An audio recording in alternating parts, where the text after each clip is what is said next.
안녕하세요. 반갑습니다. 이 동영상은 뇌과학 기반 프레젠테이션 강의 시리즈의 15번째 시간입니다. 이번 강의는 프레젠테이션 성공 비법입니다. 또한 본 강의는 지식의 사회환원 차원에서 40회 연속으로 프레젠테이션의 모든 것을 연재할 계획입니다. 여러분은 본 강의 시리즈를 통해서 새로운 프레젠테이션의 역사를 함께 쓰실 것입니다. 여러분, 프레젠테이션 어렵죠? 프레젠테이션이 왜 어려운지 4가지 이유를 들어서 설명하겠습니다. 첫 번째 이유입니다. 평상시에는 프레젠테이션에 대해서 완전히 무관심한 상태입니다. 그래서 프레젠테이션을 마치 강 건너 불 보듯이 또는 소가 닭 보듯이 하고 있죠. 두 번째 이유는 발등에 불이 떨어지면 그제서야 파워포인트 작업에만 올인하고 있는 것입니다. 그래서 프레젠테이션 일정이 잡히면 똑 부러진 대책도 없이 긴장하거나 허둥댈 뿐입니다. 그래서 파워포인트 작업으로 시종일관 방대한 시간을 투입하여 결국 발표 바로 전날 밤에 완성되기 마련입니다. 그래서 자신감이 없는 상태에서 발표장에 도착하면 마치 도살장의 소, 너무 지나친가요? 와 같은 그런 상태가 되는 것입니다. 세 번째 이유입니다. 원칙이나 합리적인 방법이 없다는 것입니다. 어깨너머로 익힌 초라한 방법에 의존하는 것을 아주 당연시하고 있습니다. 그래서 신통치 않은 프레젠테이션을 하고 나서도 부끄러움이나 창피함을 당연시하고 있죠. 이유는 파워포인트나 프레젠테이션 지식과 능력이 우리 사회 전체에 하향 평준화되어 있기 때문이죠. 그래서 못하는 것을 당연시하는 풍조, 이것이 우리 사회에 만연된 실정입니다. 네 번째 이유는 정규 교육이 없다는 것입니다. 초등학교에서 대학교에 이르기까지 교과 과정에 정규 과목이 없습니다. 이제 파워포인트나 프레젠테이션은 더 이상 방치 대상이 되어서는 아니 되는 것입니다. 그러나 어디에도 제도적인 대비책은 전무한 실태이지요. 그래서 다들 그냥 알아서 하는 것으로 방치된 상태입니다. 그러나 미국의 MIT나 하버드 대학 등에서는 뇌과학을 프레젠테이션에 접목하는 연구가 활발하게 이루어지고 있다는 사실을 분명히 말씀드립니다. 본 뇌과학 기반 프레젠테이션 강의 동영상이 40회까지 연재될 수 있도록 여러분의 적극적인 성원 부탁드립니다. 우리는 제대로 된 시작으로 프레젠테이션을 대비해야 하겠습니다. 그래서 먼저 퀴즈를 하나 내겠습니다. 프레젠테이션 준비에서 가장 먼저 해야 할 일이 무엇일까요? 답은 기획과 전략 짜기입니다. 정도를 밟아서 합리적이고 체계적인 방법으로 시작을 해야 제대로 할 수 있는 것입니다. 긴급하고 바쁘다는 핑계로 기획이나 전략이 없이 대충 적당한 방법은 시간 낭비요 인력 낭비에 이은 프레젠테이션의 실패인 것입니다. 그래서 성공하는 프레젠테이션의 정도를 준비하자는 것이죠.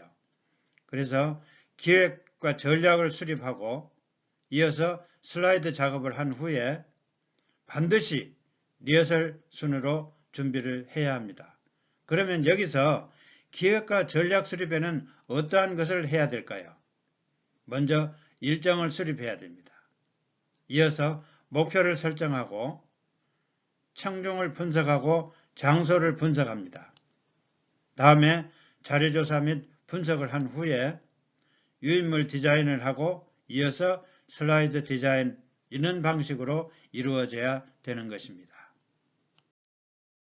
다음에는 프레젠테이션의 일반적인 사항을 말씀드리겠습니다.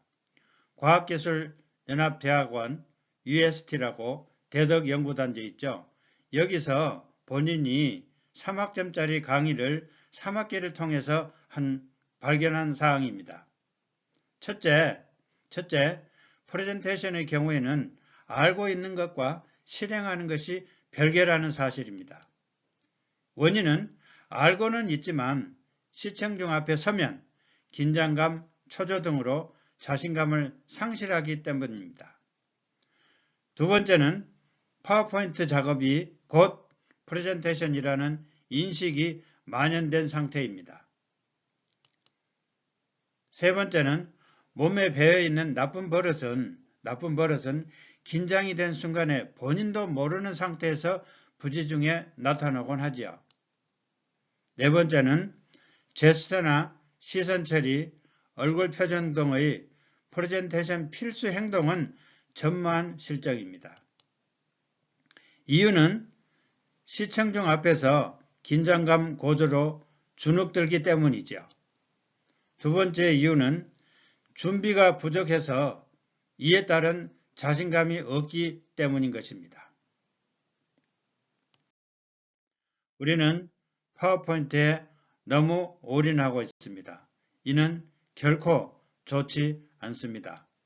그래서 프레젠테이션 일정에 여유가 있어도 기획을 수립하지 않거나 전략을 수립하지 않는 경우입니다. 현 실태이죠.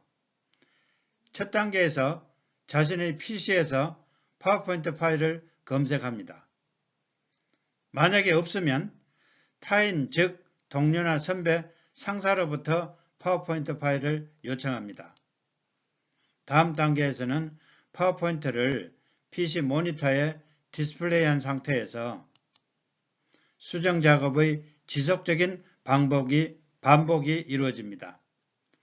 종료 단계는 대부분의 경우 발표 하루 전날 밤에 슬라이드 내용이 완성됩니다. 이런 경우 치명적인 문제점은 첫째, 리허설 시간이 거의 없다는 것입니다. 둘째, 발표자의 자신감 상실입니다. 이런 경우는 고의적인 경우도 마찬가지입니다. 이는 누구에게나 다 해당되는 사안이 되기 때문이죠. 다음에는 시청중의 입장에서 프레젠테이션 하는 방법을 설명드리겠습니다. 첫째, 목적이나 목표를 명확하게 설명해야 합니다. 발표자의 최우선 임무는 목적과 목표를 시청중에게 분명하게 이해시키는 것입니다. 여기서 고려사항은 시청중 중에는 발표자와 전공 분야가 다르거나 담당 분야가 달라서 목적과 목표 자체를 이해하는 데 어려움이 있을 수 있기 때문입니다. 그래서 두 번째는 스토리텔링 방식으로 설명하자는 것이죠. 사실을 이야기 틀에 집어넣어서 각본을 짠 다음에 이야기식으로 설명하자는 것입니다. 세 번째는 순간 연상이 가능하도록 설명하자는 것입니다. 연상이 가능하도록 설명하자는 의미는 영어로는 imagination입니다. 이는 봤던 기억은 있으나 눈앞에 없는 것 또는 실제 존재하지 않는 것을 존재하는 것처럼 마음에 그리는 것, 이것을 연상이라고 하는 것입니다. 좋은 예로는 유치원에서 선생님들이 구연통화하는 것이죠. 다음에는 순간 연상의 장점 두 가지를 말씀드리겠습니다. 첫째는 이해도 증진이고 둘째는 오랫동안 기억할 수 있다는 것이죠. 원인은 우리 뇌 기능 중에 이중 부화 기능 때문이죠. 네 번째는 시청중과 공감대를 형성하게끔 하자는 것이죠. 진정성을 가지고 교감과 공감대를 형성시키자는 것입니다. 입만이 아닌 가슴으로 또 온몸으로 메시지를 전달하자는 것입니다. 앞서 말씀드린 온몸으로 프레젠테이션 하기입니다. 살아있는 프레젠테이션 들어보셨나요? 시청중과 100% 상호작용을 하면 시청중과 공감대 형성이 가능해진다는 얘기입니다.